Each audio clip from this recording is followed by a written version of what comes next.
But it must be said that the situation is changing, and the situation has changed significantly even since our last conversation. Well, because Ukraine, first of all, is clearly holding back Russian troops at the front from that offensive that took place, or they even say they're stopping it altogether. One. Second, drones are being used more and more effectively, not just at the front, but deep inside Russia. There's a lot of talk about attacks on refineries, and every day we see at least some kind of attack.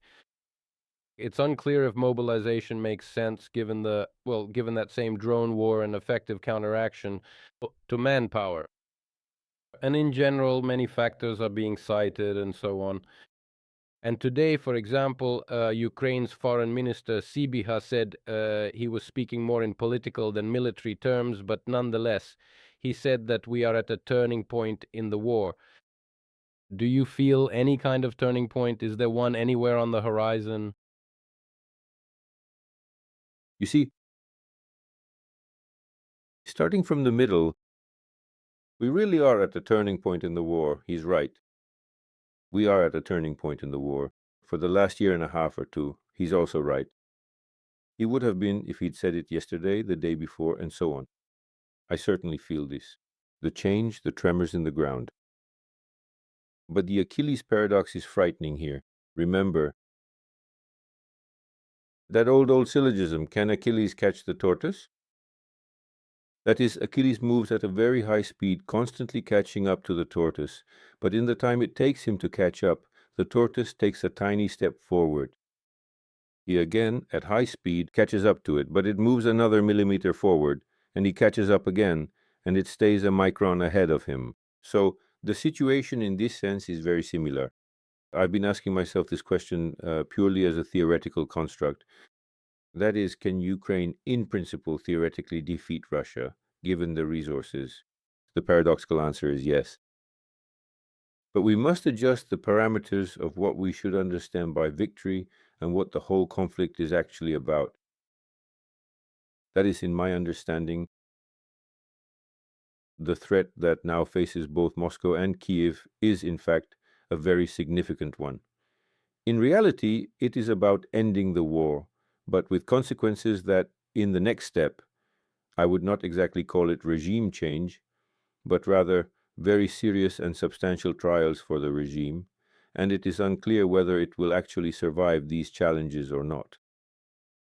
So the thing is that both sides would probably be ready to end the war because honestly, the war has really reached a sort of, a deadlock. Periodically there's a colossal achievement by Ukraine on the front right now, primarily in that Ukraine was able to bring the Russian army's operational rear under control. And so far, as I understand it, the Russian army hasn't been able to find a countermeasure to this. At the same time, this ability of the Russian army, in the broad sense of the word, throughout all the times we've known it, to disregard casualties means that the Russian army's advance still continues, even despite the fact that some territories are being reclaimed. So it's the kind of situation I don't even want to get into since I'm not a military expert. But it's quite clear that the word deadlock is in itself self-sufficient.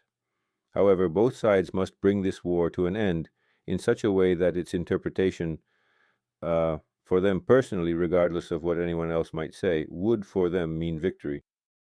And ultimately, this kind of relative victory, that is a victory in terms of interpretation, has now become quite clearly defined for each of the sides. That is, for Ukraine, a victory under current circumstances would be a freezing of the conflict along the existing front line. So, if we were to draw a line, we'd say that today, if Ukraine manages to achieve an end to the war along the existing front line, it will likely interpret such an end to the war as a victory.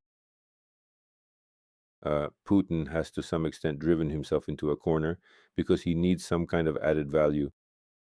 He understands the problem that if everything is stopped as it is, then it's quite a difficult product to interpret. So he came up with this thing with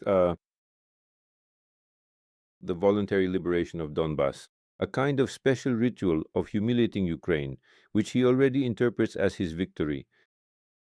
And so Between this cessation along the line and this demand for the sacrifice of a piece of Donbass, the choice has essentially come down to these two concepts of victory. And if we look at things this way, a situation arises in which indeed Ukraine is today changing the attitude of Russians toward the war. This is probably its main achievement, I would say. That Ukraine is changing the Russian attitude toward the war and thus creating significant discomfort for the authorities. Because the authorities cannot continue this state of affairs indefinitely. That is, sooner or later, as in that first report you referred to, they will really have to make some kind of choice. And therefore, they will either have to take a very massive risk, meaning go for that very mobilization, that is, for some measures, and that's an immediate political discomfort. The political discomfort of choosing a decision that is obviously unpopular. Or make a decision that's more comfortable in the moment, but fraught with very great political discomfort at the second and third steps, that is, to agree to a ceasefire along the front line. To say exactly what decision the Kremlin will make is, in my view, impossible for one simple reason. The Kremlin itself doesn't know right now exactly what decision it will make in a critical situation. It will weigh these two risks. Political discomfort in the moment, that is, instant pain, eternal healing. Or conversely, avoid this pain, but embark on a very shaky path of war with everyone, with its own loyal political class, with the Z community, with the crazy nationalists, and this presentation of the bill. What actually was all this done for?